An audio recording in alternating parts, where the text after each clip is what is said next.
Welcome to my YouTube channel. Today we are going to discuss about another woman poem from 10th class 3rd unit.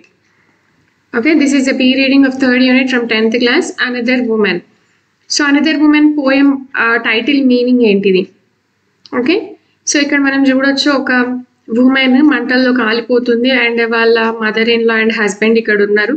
So this poem is about domestic violence అన్నమాట. So it is not the end of this with this woman. So there is a new beginning again. Only she is the representative for this domestic violence. Okay, it may be a dowry, whatever it may be. So ఇది కట్నమైన అయి ఉండొచ్చు, లేదంటే ఇంకేదైనా social issue అయి ఉండొచ్చు. So ప్రతి ఒక్క women face చేస్తున్న ప్రాబ్లం ఇది. కొంతమంది దీని నుంచి ఎస్కేప్ అవుతారు, కొంతమంది దాన్ని ఫేస్ చేస్తూ అలానే ఉండిపోతారు అండ్ కొంతమంది చనిపోతారు కూడా. So this poem is about a women అనమాట, డొమెస్టిక్ వయలెన్స్. సో ఈమెతో ఈ పోయం ఎండ్ అయిపోదు. సో ఈమెకి ఇది ఎండ్ అయిపోయిన తర్వాత మళ్ళీ ఒక న్యూ బిగినింగ్ అనేది ఉంటుంది. అంటే ఒక ఉమెన్కి ఇది ఎప్పటికీ ఉండే ఒక ప్రాబ్లం అనమాట, కానీ దీన్ని సొసైటీలో ఎవరు పట్టించుకొని అయిపోయే ప్రాబ్లం మనకి ఇక్కడ లెసన్లో ఇచ్చారు. So we will see what is the poem. This morning she brought green methi in the market, choosing the freshest bunch, picked up a white radish, imagined the crunch it would make between her teeth. The sweet sharp taste, then put it aside, thinking it an extravagance, counted her coins out carefully, tied them a small bundle into her saree at the waist. Came home, faced her mother-in-law's dark looks. So ikkada ఒక రోజు morning ఆమె మార్కెట్కి వెళ్ళి చాలా ఫ్రెష్గా ఉన్న మెంతి కూర తీసుకొని వస్తుంది and choosing the ఫ్రెషెస్ట్ bunch. So చాలా ఫ్రెష్గా ఉన్న ఒక మెంతి కూర కట్టను తీసుకుంటుంది అనమాట. అండ్ అక్కడే పక్కన ఉన్న వైట్ రాడిష్, ఓకే ముల్లంగి అంటాం కదా మనము, దాన్ని కూడా తీసుకుంటుంది. తీసుకున్న తర్వాత ఆమె ఏం ఇమాజిన్ చేస్తుంది అని అంటే, దాన్ని ఆమె టీత్ కింద పెట్టుకొని దాన్ని కొరికితే ఆ స్వీట్ టేస్ట్ ఎలా ఉంటుందో ఒక్కసారి ఆమె ఇమాజిన్ చేస్తుంది. దాన్ని మళ్ళీ తర్వాత అక్కడ పక్కన పెట్టేస్తుంది. పక్కన పెట్టేసి ఏమనుకుంటుంది అని అంటే, ఇది ఒక ఎక్స్ట్రా ఖర్చు, ఓకే ఎక్స్ట్రా వెగెన్స్ అంటే ఎక్స్ట్రా ఎక్స్పెండిచర్ అనమాట. సో ఇంకా అది దాని స్వీట్ ఆ రాడిష్ స్వీట్ టేస్ట్ని ఆమె ఇమాజిన్ చేస్తుంది. దాన్ని ఎక్స్ట్రా ఎక్స్పెండిచర్ అనుకొని దాన్ని పక్కన పెట్టేస్తుంది. పెట్టేసిన తర్వాత ఆమె దగ్గర ఉన్న కాయిన్స్ అంటే ఆమె దగ్గర ఉన్న మనీని చాలా కేర్ఫుల్గా కౌంట్ చేస్తుంది. చేసిన తర్వాత ఆ మనీ అంతా ఏం చేస్తుంది అని అంటే, ఆమె శారీ ఉంటుంది కదా, శారీలో లాస్ట్ కార్నర్ ఆమె కొంగు చివరన ఇలా మూడేసుకుంటుంది అనమాట. ఓకే, అలా మూడేసుకొని దాన్ని ఇక్కడ నడుము దగ్గర చెక్కుకొని ఇంటికి వస్తుంది. అలా ఇంటికి వచ్చినప్పుడు వాళ్ళ అత్తగారు అక్కడ కూర్చొని ఉంటారు కదా, ఈ ఉమెన్ వాళ్ళ అత్తగారు అక్కడ కూర్చొని ఉంటారు. ఆమె లోపలికి వస్తుంటే చాలా సీరియస్గా ఇలా చూస్తూ ఉంటుంది అనమాట. Okay, took the leaves and chopped them. So ఆమె తెచ్చిన మేతి కూర ఏదైతే ఉంటుందో దాన్ని తీసుకొని ఆమె కట్ చేస్తూ ఉంటుంది. వంట చేయాలి కదా, సో వంట చేయడానికి కట్ చేయాలంటే ఆమె తీసుకొని కట్ చేస్తుంది. Her hands stained yellow from the juice.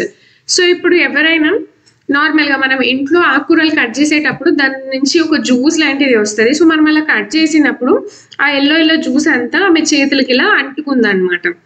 Cut an onion fine and cooked the whole thing in the pot over the stove, shielding her face from the heat.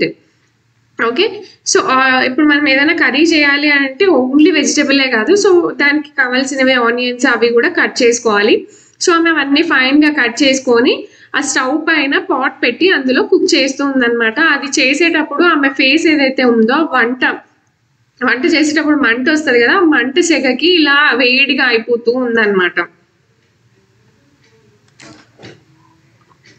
The usual birds came and beat their wings against her.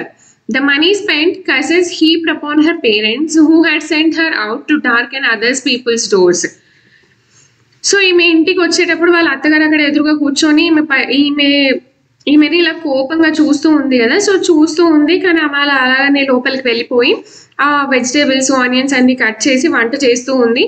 So ఆమె back అనేది వాళ్ళ అత్తగారికి కనిపిస్తూ ఉంటుంది. So అప్పుడు ఆమె ఏం చేస్తుంది అంటే, నార్మల్గా ఎవరైనా అత్త కోడలు ఎప్పటి నుంచో వస్తున్న ఆచారం కాబట్టి ఎవరికి పడదు అత్త కోడళ్ళకి. ఆమె ఏం చేస్తుంది అని అంటే చాలా తిడుతూ ఉంటుంది అనమాట. ఏమని తిడుతుంది అని అంటే ఆ తిట్లన్నీ ఆమె వీపుకి ఇలా తగులుతూ ఉంటాయి. ఏమని తిడుతుంది అంటే మనీ అంతా ఖర్చు చేసేసింది, ఖర్చు చేసి curses heaped upon her parents. వాళ్ళ పేరెంట్స్ వచ్చి కడతారా ఇక్కడ, వాళ్ళ పేరెంట్స్ ఏమో ఆమెని వదిలిచ్చేసుకొని మా ఇంటికి పంపించి మా ఇల్లంతా చీకటి చేసేసిరు అని చెప్పి వాళ్ళ అత్తగారు వాళ్ళ పేరెంట్స్ని కూడా తిడుతూ ఉందన్నమాట. సో ఆమె వీళ్ళ ఇంటికి పెళ్లి చేసుకొని వచ్చి వీళ్ళకి సేవ చేయడమే కాకుండా వాళ్ళ పేరెంట్స్ని కూడా తిట్టే ఒక సిచ్యువేషన్లో ఇప్పుడు ఉమెన్ ఉంది అని అర్థం. She crouched as usual on the floor beside the stove. So ఆ మాటలు వింటూ ఇంకా ఆమె ఏం చేయాలో అర్థం కాక అక్కడ వంట చేస్తూ ఉంటుంది కదా, ఆ పక్కనే కూర్చొని ఉండిపోతుంది అనమాట. క్రౌచ్డ్ అంటే కూర్చోవడం అనమాట, అంటే అన్యూజువల్గా కూర్చోవడం, నార్మల్గా కాదు.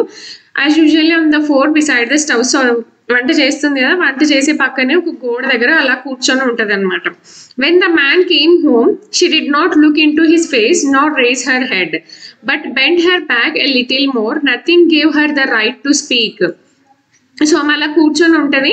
అప్పుడే ఒక మనిషి వస్తాడంటే, సో అతను ఎవరు అంటే ఈ ఉమెన్ వాళ్ళ హస్బెండ్. సో ఆమె ఏం చేస్తుంది, she did not look into his face. So అతని వైపు చూడదనమాట.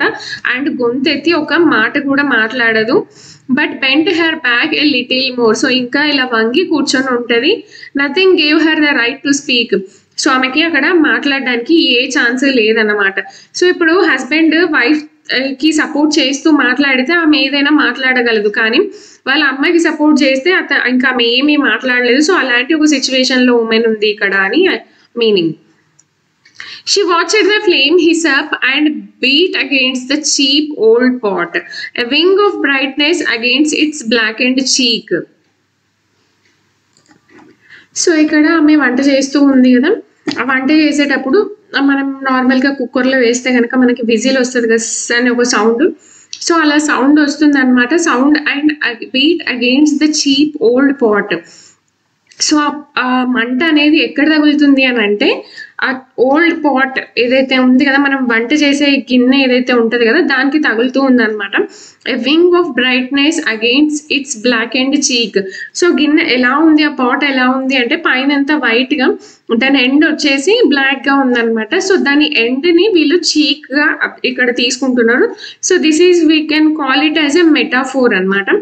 సో చీక్ అంటే దాని బ్లాక్ అండ్ సర్ఫేస్ ఏదైతే ఉందో దాన్ని చీక్తో కంపేర్ చేస్తున్నారు కాబట్టి we can take it as a metaphor. Okay, this was the house she had been sent to, the man she had been bound to, the future she had been born into. So ఇక్కడ ఆమె feelings మనకి explain చేస్తున్నాడు. ఏమని అని అంటే ఇలాంటి ఒక ఇంటికి నన్ను పంపించిరు అండ్ ఇలాంటి ఒక మనిషితో నాకు బంధం అంటే నాకు పెళ్ళి అనేది చేసిరు అండ్ ఇంకా నేను నా ఫ్యూచర్ అంతా ఇక్కడ గడపడానికి నేను పుట్టిననేమో. The future she had been born into అంటే ఇంకా నా భవిష్యత్తు, నా ఫ్యూచర్ అంతా ఇంకా నేను ఇక్కడ గడపడానికి పుట్టిననేమో అని ఆ ఉమెన్ ఫీల్ అవుతూ ఉందన్నమాట. So when the kerosene was thrown, just a moment of surprise, a brilliant spark, it was the only choice that she had ever known. So ఇదంతా డైలీ రొటీన్గా వాళ్ళ ఇంట్లో జరుగుతూ ఉన్న ఒక సిచ్యువేషన్. సో ఇంకా ఆమె ఏమనుకుంటుంది అని అంటే ఇంకా నాకు ఏ చాయిస్ లేదు, కిరోసిన్ నా పైన పోసుకొని చనిపోవడమే తప్ప ఇంకా నాకు అసలు ఏ చాయిస్ లేదు అనుకొని ఆమె అనుకుంటుంది. సో అలానే పోసుకొని ఆమె కాలిపోతూ ఉంటుంది అనమాట. That we can see here in this picture. Okay, so ఇక్కడ మనం ఈ పిక్చర్లో చూడొచ్చు ఆమె కాలుతూ ఉంది ఇక్కడ అండ్ ఇంకా వాళ్ళ అత్తగారు అండ్ వాళ్ళ హస్బెండ్ చూస్తూ ఉండిపోయినారు. Okay, another torch blazing in the dark, another woman. We shield our faces from the heat. So ఇక్కడికి ఇది ఎండ్ అయిపోలేదు, ఇది ఈమెతో ఎండ్ అయిపోయింది అంటే ఆమె కాలిపోతుంది అంటే ఇంకొక ఉమెన్ కూడా అలా కాలిపోయే ఛాన్స్ వస్తుంది. So this is not the ending, this is the beginning for the another women. ఇంకా వాళ్ళు కూడా వాళ్ళ ఫేసెస్ అలా సెగతో మాడిపోతూ ఉండాలి అన్నట్టుగా పోయట్ ఇక్కడ మనకి డొమెస్టిక్ వైలెన్స్ గురించి ఒక అనదర్ ఉమెన్ అనే పోయంతో మనకి ఎక్స్ప్లెయిన్ చేస్తున్నారు. Okay, so I hope you understand the poem. For more videos, please like, share and subscribe my channel.